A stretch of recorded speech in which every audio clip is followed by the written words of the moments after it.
Hi guys, welcome back to another video. This is Will, and in this video I'll show you guys how to insert a line graph into a cell. So this method is a really good way to summarize a long list of data, so like some data that changes over time. It's a really good way to show the basic trend of a big data series very concisely, right?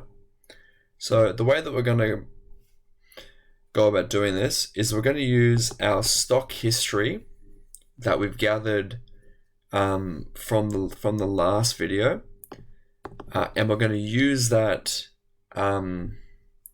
to actually create this line graph. So the first thing to keep note of is make a note of when your stock history, like what specific column or row the data actually finishes on. So in my case, it finishes at SR, okay?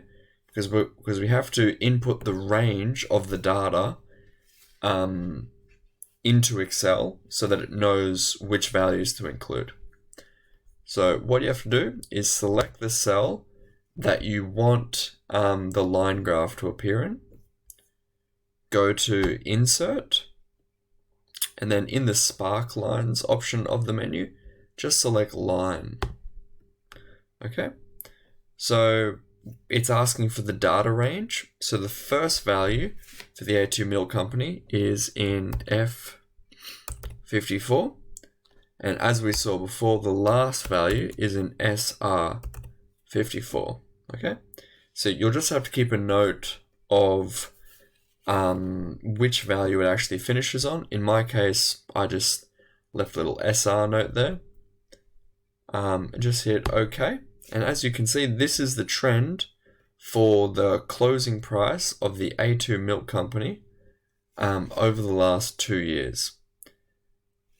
The great thing about this is we can again just drag down this option using the little square icon, and we can populate all of these different cells with the trends of the stock price over time.